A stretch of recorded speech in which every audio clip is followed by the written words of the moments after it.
Caio Suetônio Tranquilo nasceu em Roma no ano 69 da Era Cristã e morreu na mesma cidade no ano 141.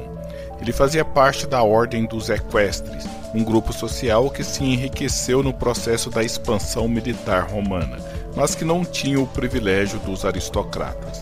Estudando gramática e retórica, Suetônio inicialmente exerceu as funções de professor e advogado. Posteriormente, graças à sua amizade com Plínio, o jovem, um intelectual e político bastante respeitado, foi indicado a ser administrador das bibliotecas e arquivos romanos durante o governo de Trajano. E graças à influência de um outro amigo, Caio Septício Claro, tornou-se Magister Epistularum, uma espécie de secretário encarregado da correspondência do imperador Adriano.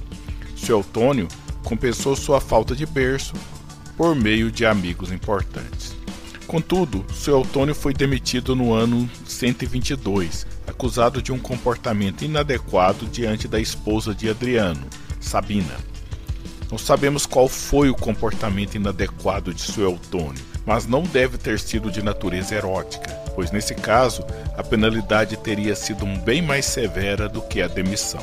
O provável é que ele tenha sido demitido por questões políticas, por ter se envolvido no complicado jogo das disputas de poderes do regime imperial.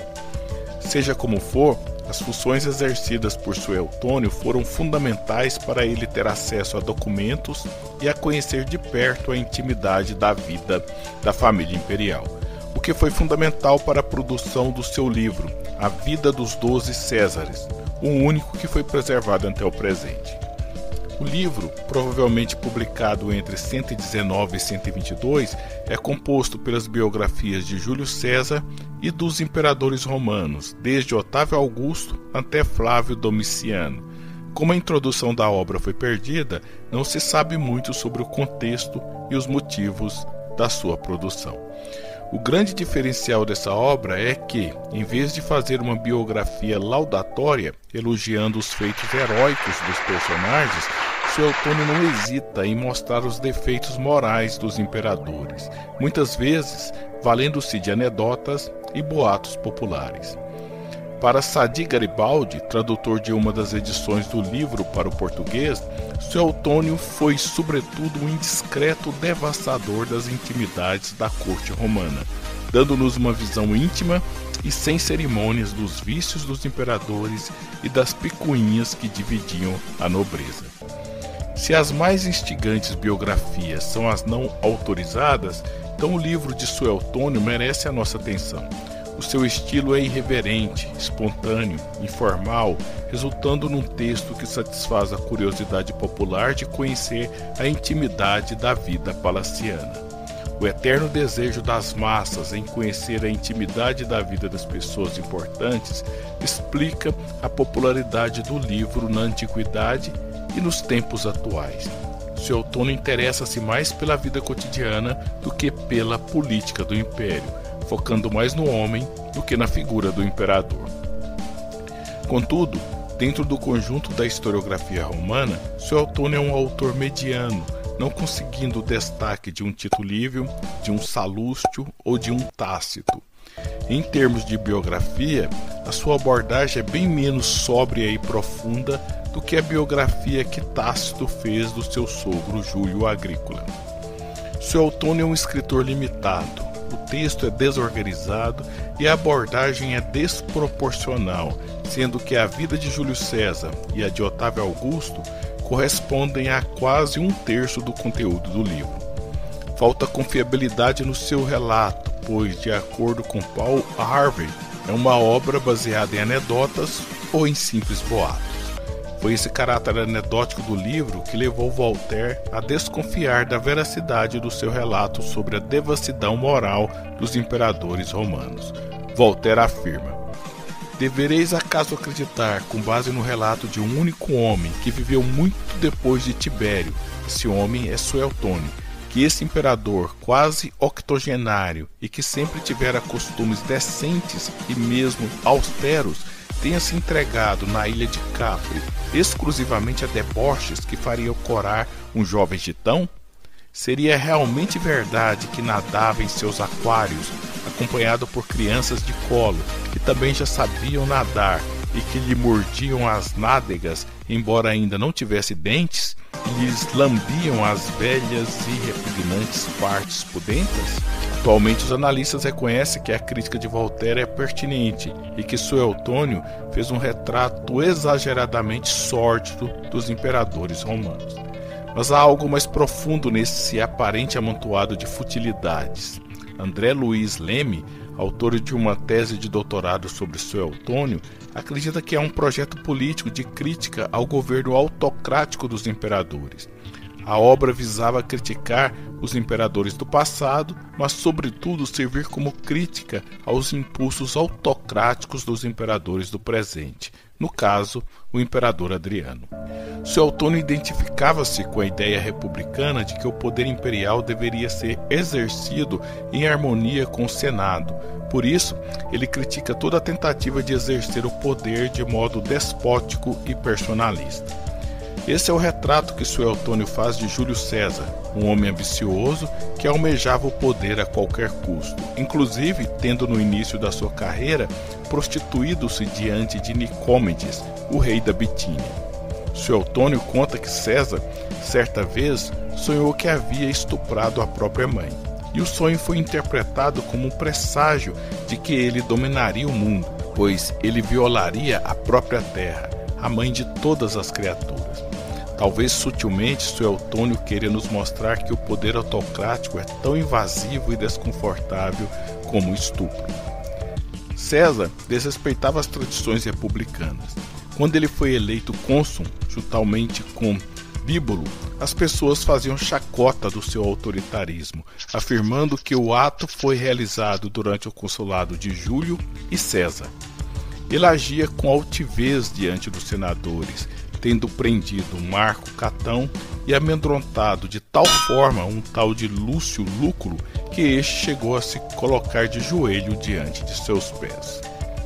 Júlio César aceitou honras excessivas e foi centralizando o poder em suas mãos, assumindo perpetualmente o consulado, a ditadura e a prefeitura dos costumes.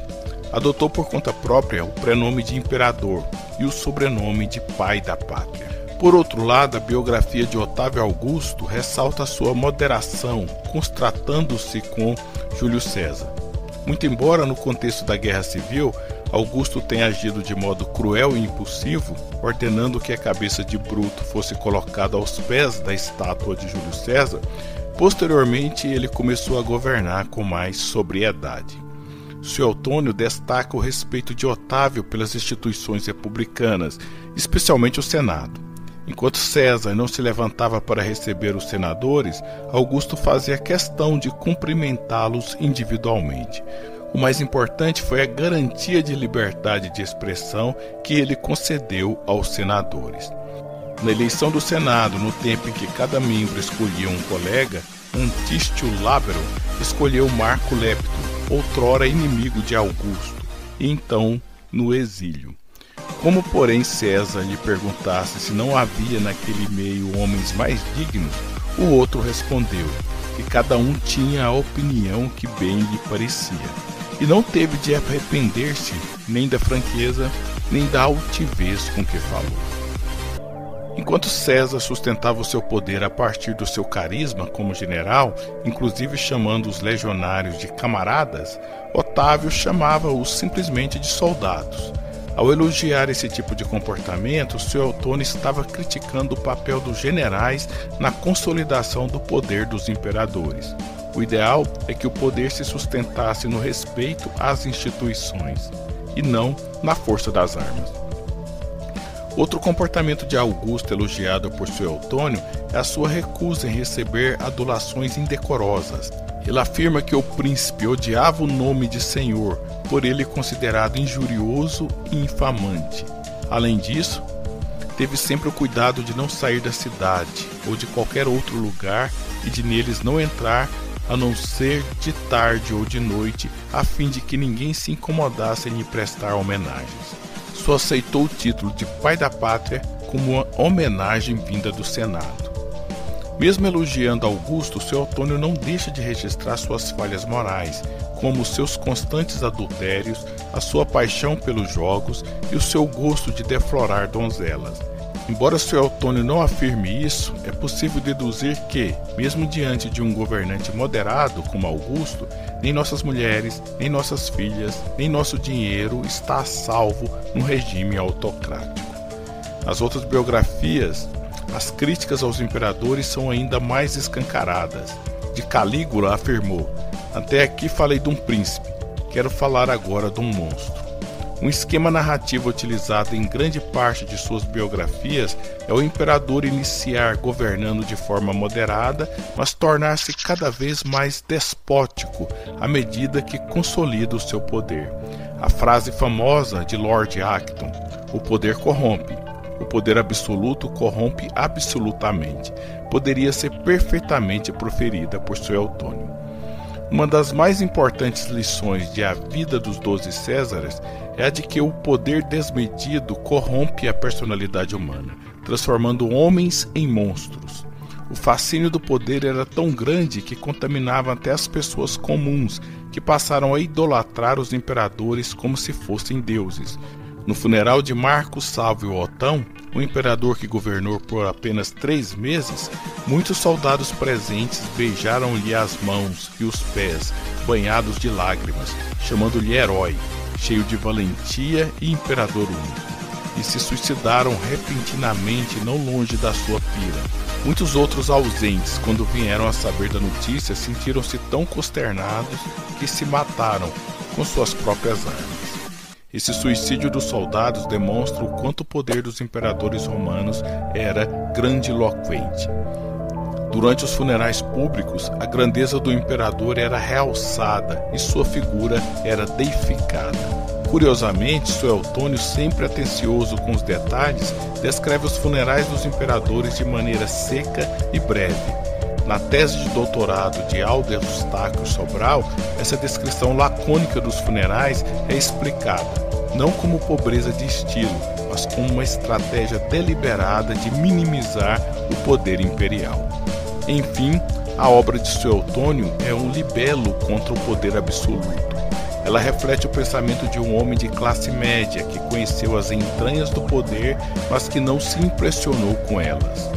Como diz o erudito italiano Ettore Paratore, a sua história é o exemplo mais típico daquilo que se costuma chamar a história do grande homem visto pelo seu criado de quarto. Como criado de quarto dos imperadores, Suetônio não teve escrúpulos de devassar as suas intimidades e de denunciar seus pecados morais. O livro de Suetônio é pobre em termos literários e não tem o vigor histórico das grandes obras da antiguidade. Mas, como disse o escritor brasileiro Carlos Heitor Coni, no mundo ocidental, e enquanto houver mundo ocidental, Suetônio terá sua sobrevivência histórica e literária garantida, não tanto pelos próprios méritos, mas pelo volume das informações que nos legou sobre alguns dos homens mais importantes de uma era realmente importante, aquela que dividiu o mundo em antes e depois. Atualmente, muitos estão questionando a pertinência do nosso sistema político, baseado na divisão de poderes com pesos e contrapesos para evitar a emergência de um governo despótico. Se por acaso você tem alguma dúvida sobre o atraso civilizacional de um governo que não é legitimado pelas instituições, mas pela força das armas, leia Suetônio, o autor da Vida dos 12 Césares, e descubra por si mesmo.